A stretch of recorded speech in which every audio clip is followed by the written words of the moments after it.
So today we're talking about sequences. And so we're going to spend a little bit of time getting to know what is a sequence, and then we're going to focus in on two special types of sequences that we will be working on or working with for the next couple of days, okay? So a sequence in general is just when you have an ordered list of numbers, or it could be objects. And so like any list of numbers that you see could be considered a sequence, okay? So like some examples, some that you see all the time would be like if you had 1, 2, 3, 4, 5, and then it could keep going. Or if it was like a finite sequence, it could just be those numbers and it wouldn't have the dot, dot, dot. But to show that a sequence would keep going, you'll put the dot, dot, dots. That is a sequence, and that one happens to have an order to it. So like notice the pattern here is that you're just adding 1, okay? So some sequences will have an order to them that's very obvious. Another sequence that you would have seen a lot would be 2, 4, 6, 8, 10, 12, so on and so forth. And then also notice that sequences can go this way, the other way as well. Like if I kept going in this direction with that sequence, notice these are all of your even numbers. So like the next one back here would be 0. Then you get into the negatives. So it'd be like -2, -4, -6, so on and so forth. So that is another type of sequence that you could have. And notice here, the pattern to go from one to the next is you're adding 2. And so with these sequences that we work with, they're going to have different types of patterns, and some of them are going to be pretty easy to see. Some of them may be a little tougher to see, like if the pattern is adding a decimal, it might be a little harder, but you're not always adding either. You could be subtracting a number to go from one to the next. So like if I started with 7 and I was subtracting 2 as my pattern, well, the next term would be 5, and then 3, and then 1, and then you could keep going, and it would get into the negatives, and so you're subtracting 2 each time. And so if I kept going, if I take 1 and I subtract 2, that would end up giving me -1, and then if I subtract 2 again, that was subtracting 2, I would go to -3, and then so on and so forth. So you're not always adding or subtracting either. You could end up multiplying by a number. So a sequence that would deal with that would be if I had, I don't know, you start with a number. So let's say that I started with 3 and I was multiplying by 2 each time. Well, if I multiply 3 by 2, I get 6. And then if that was the pattern all the way through, then 6 times 2 is 12, 12 times 2 is 24, 24 times 2 is 48, and then we could keep going, okay? And so that's kind of what a sequence is. It's gonna have, usually, with the ones that we look at, it's gonna have some type of pattern, and it's gonna keep going, okay? And so something that you're gonna have to kind of realize is there is some notation that goes with it. And so before we can get into these sequences and get into writing equations with these, which we will get into, you're gonna need to know the notation, okay? And so a lot of times with these problems, you're gonna see an A with a little subscript of an N. What that is talking about is this is the way that they write a term in your sequence. So anytime you see this, or they don't have to use an A, sometimes you'll see them use like a T. They could really use whatever letter they want here, but what they're doing is the letter that they have here, like the A, would be the name of your sequence. So that's kind of what they're naming their sequence. It'd be sequence A. And then the N is talking about the position of the term, okay? So we'll put that together in a minute, but that together is just kind of representing a term in your sequence. So when you see this, it's representing like a general term in your sequence, okay? They just have to have a way of describing each individual term. And that's what they use to do that. So then how do they describe one of your terms? Well, let me grab a different marker here. If I was coming over here to this sequence right here, and I was wanting to describe it, Well, like I said before, this just describes a general term in your sequence.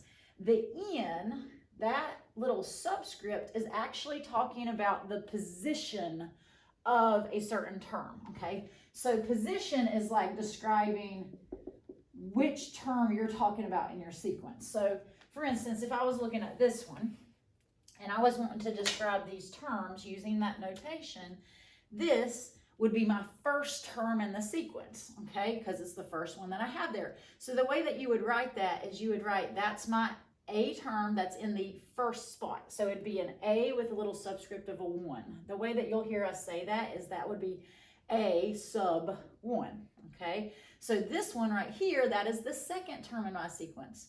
So you would write that one as my second term.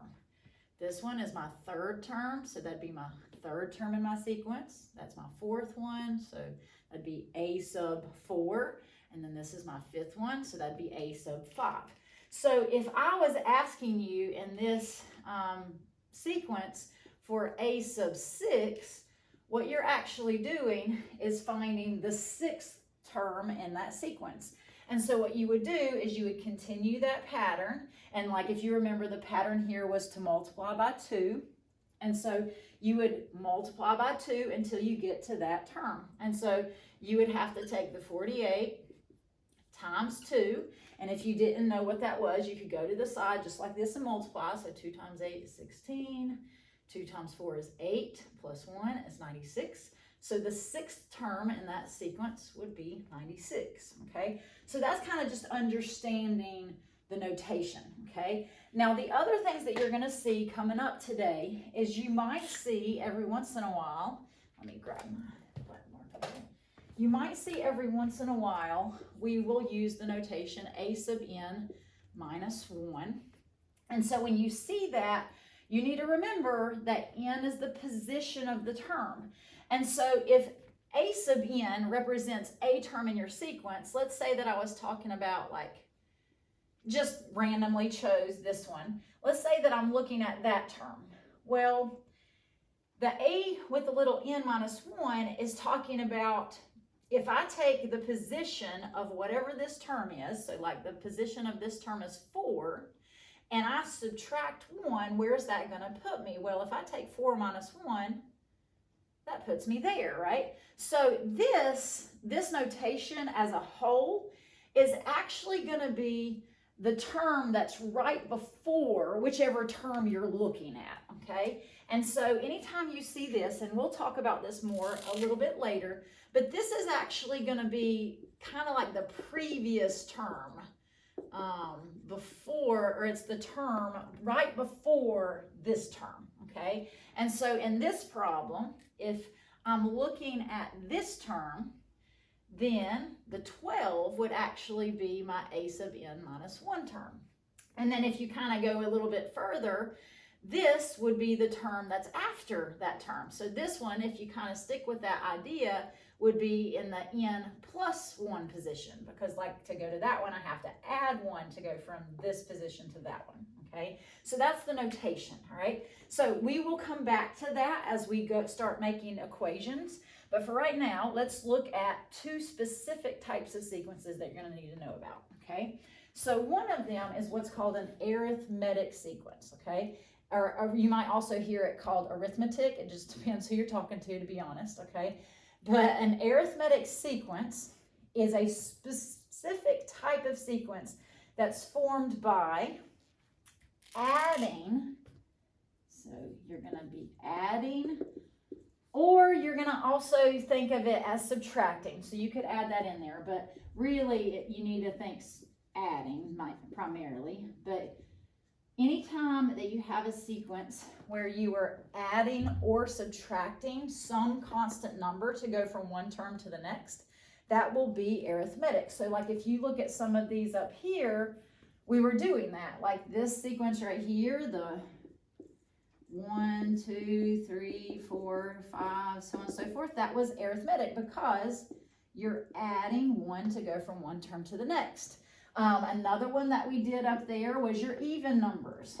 2, 4, 6, 8, 10, so on and so forth. That would be arithmetic because the pattern is that you're adding the same number all the way across, okay? But remember, this one would also be arithmetic because you're subtracting. So any sequence where you're adding or subtracting a constant number to go from one term to the next, that would be arithmetic. So another example would be the 7, 5, 3, so on and so forth. So we're going to write that one down here, okay? Now, I do want to caution you because the examples that we've been doing have been fairly easy to kind of see the pattern, but I did also mention that these may not be so easy. So like if you had maybe instead of adding or subtracting like a whole number, maybe you're adding or subtracting a decimal. So like, what if you had something like this? The sequence was 0.56, then you had 1.22, then you had 1.88, 2.54, and it's one that's not so obvious to be able to see the pattern. Well, if it's one that's not super obvious and you're thinking that you're adding or subtracting the same number, there is a way to find it to where you will know what that number is that's adding or subtracting without having to like sit there and spend forever trying to reason through it, okay? And that's actually where this comes from, okay? So one thing that you need to know about arithmetic sequences is that number that you're adding or subtracting each time actually has a name. It's called the common difference, and they label that with a D, okay? So if that number that you're adding or subtracting is not obvious, you can actually use kind of what this is saying to help you find it. To find that common difference, which is going to be in the name, you're going to use this name to help you find it. You actually have to find the difference between two of your terms. Difference means you're subtracting. So if I couldn't find what that number was, all I have to do is take two of my numbers and subtract them.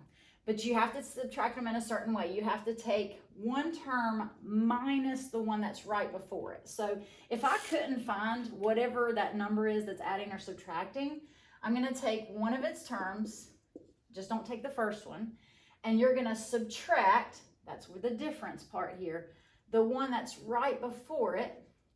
And when you do that, it's going to tell you what you would have to add or subtract to go from one to the next. And so if I take this minus that, I end up getting 0.66, okay? So that means that I would end up having to add 0.66 to go from 0.56 to 1.22. So that's the number that you add here. And then all you have to do is check to see, am I adding the 0.66 all along? And so you would take the 1.22 and add the 0.66 and just double check and make sure that that pattern kind of follows all the way through. And so if I do take that and I add the 0.66, then I would get the 1.88. And then if I add it again, it does give me the 2.54. And so I know that that would be the number that I'm adding each time, okay? And so common difference will help you to kind of remember if you can't find it very well, you can kind of subtract one term from the other one and find it, okay? But all these numbers that we were adding to go from one term to the next, those would be what are called your common differences, okay? And so you would write, like for this one, you would write my common difference is 0.66, okay? So now geometric sequences. The pattern with geometric sequences is you're not adding or subtracting anymore. These are the ones that are formed by multiplying by a constant number. And so you could also think about if you're dividing by the same number each time, it would also be geometric. So some examples of that, like this one right here. Remember, we were multiplying by 2, so like that one would be geometric because we were multiplying by the constant number to go from one to the next.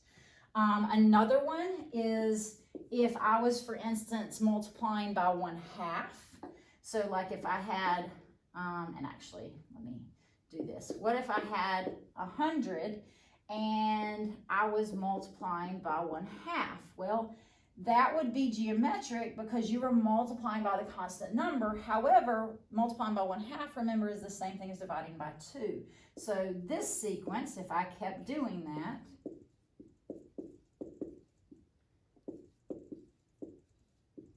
that would be geometric because you're multiplying by that same number, okay? And so just the same as kind of what I was talking about up here, there's going to be certain sequences where finding the number that you're multiplying by will be kind of hard. And so let's say that you're given a sequence. So let me find one over here.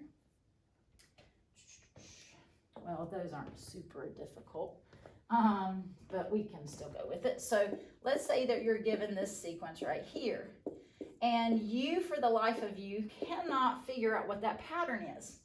Well, what you can do to see if it's geometric, to see if you're multiplying by that same number, is similar to what you did here, but it's going to be a little different because the pattern is different. So here, to find that number, first of all, that number that you're multiplying by is called the common ratio, okay? But you're going to find the ratio of two numbers rather than difference. So ratio means that you're dividing them. So to find what that common ratio is, the number that you're multiplying by, you're going to take one of your terms. So you got to take one that's not the first one, and you actually put it over the term that's right before it, okay? So 16 over 4 gives me 4. That would be the number that you're multiplying by. So you could check it now. So to go from 4 to 16, I have to multiply by 4. So double check and make sure that that's the same pattern all the way through. So like if I take 16 and I multiply by 4, we're going to see, do we get 64? So you could type that in, or you could kind of figure it out in your head. But 16 times 4 does give me 64. And so this would be a geometric sequence because you're multiplying by the same number each time. And the common ratio, which they label with an R, would be